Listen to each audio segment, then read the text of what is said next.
Today I'm going to be reviewing the Glenlivet Caribbean Reserve, which has been aged in, you guessed it, Caribbean rum casks. But to give you a baseline, I'm going to compare it to the Glenlivet Founders Reserve, which is a similar age and price point.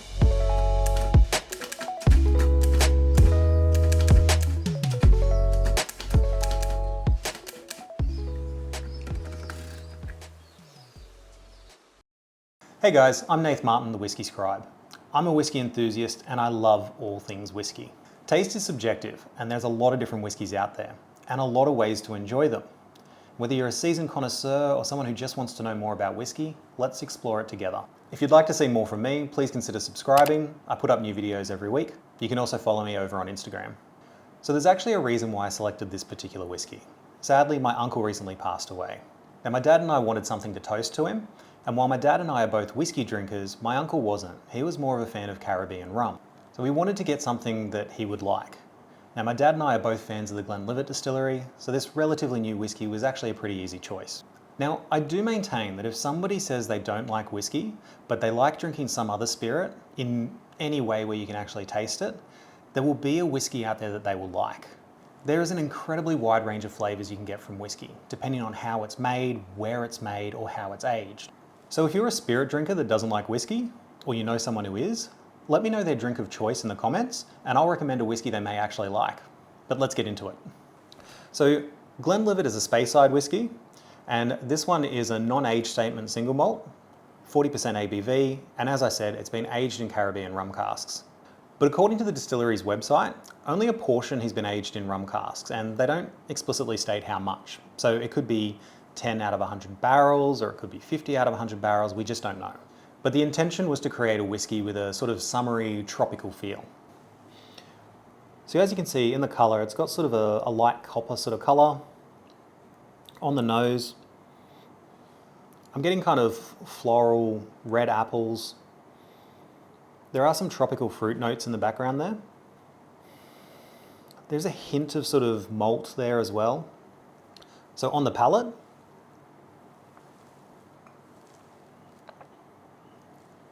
okay, so the first thing I get there is sweet. That's really prevalent. There's definitely tropical fruit notes. There's a bit of toffee and sort of floral orange.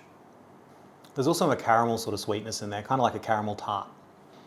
So the finish is quite short. It disappears rather quickly, and which is surprising. You would assume that something with that much sweetness would hang around for a bit, but it just disappears. I do still like it, despite how I put it down. So to compare this with something similar, I went for a whiskey from the same distillery. So the Founders Reserve is also a non-age statement single malt. It's also 40% ABV, and this has been aged primarily in American oak casks. Given the no age statement and the similar price point, it's likely that there's very similar whiskey in here as there is in the rum casks. So it's a good comparison whiskey. Now, in terms of appearance, you actually don't see much of a difference between the two. The Founders Reserve has got pretty much the same golden tinge with a slight bit of copper.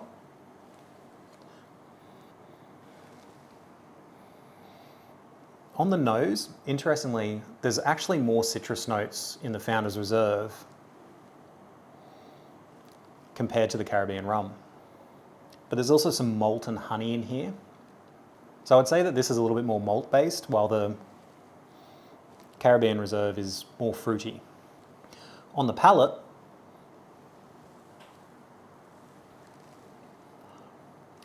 because there's a little bit less sweetness, it doesn't hit as hard, but you've got some poached pear and kind of like apple tart fruit notes.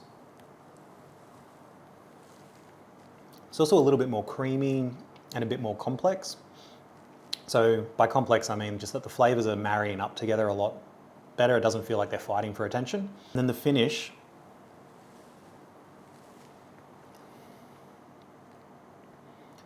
see, the finish lingers. That creamy sweetness remains in the mouth for a lot longer. It doesn't cut off quite as short as it does with the Caribbean rum. In comparison, the Founders Reserve, that finish lingers.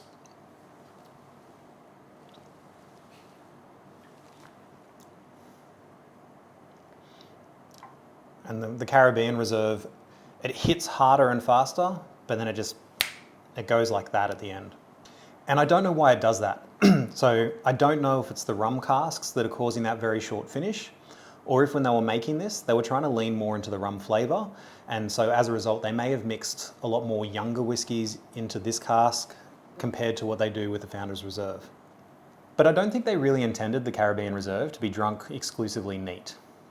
Even the Glenlivet website encourages you to drink it with ice or with coconut water or even mixed into a Mai Tai cocktail. Now, I don't have the ingredients for a Mai Tai, but I do have ice. Be right back.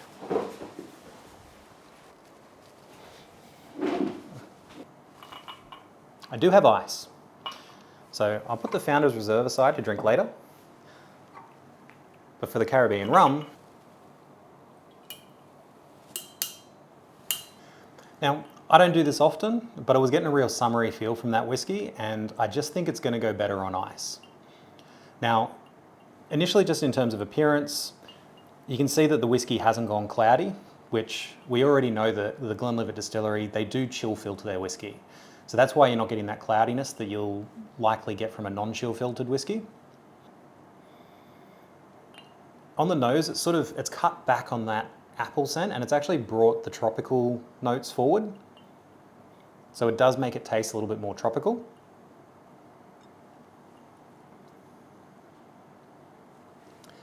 And it's softened that sweetness. So when you were drinking it neat, it hit you kind of sharp and fast, whereas the ice and probably just like a little bit of dilution from the water, it's softened that sweetness.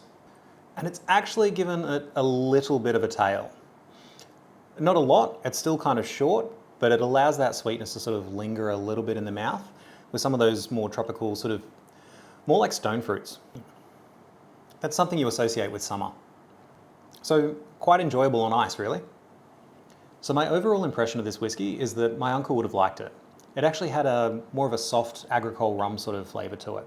As a single malt whiskey, I probably wouldn't recommend it for a tasting, though it would be very easy to sip on as a session whiskey, either neat or on ice, in summer, as they intended. I do think it would suit cocktails, and I might experiment with that at some point at home, and it's at the right price point for that, because you can pick it up for about 70 bucks. So I was in two minds about doing this video, because I bought this whiskey for kind of a sad reason, but it shows that people can have connections to different drinks for different reasons, and it still brings them together. This was a good way for us to toast my uncle, and it really helped open up the conversation about his life and the relationship he and my dad shared. So, here's to you, Uncle Michael.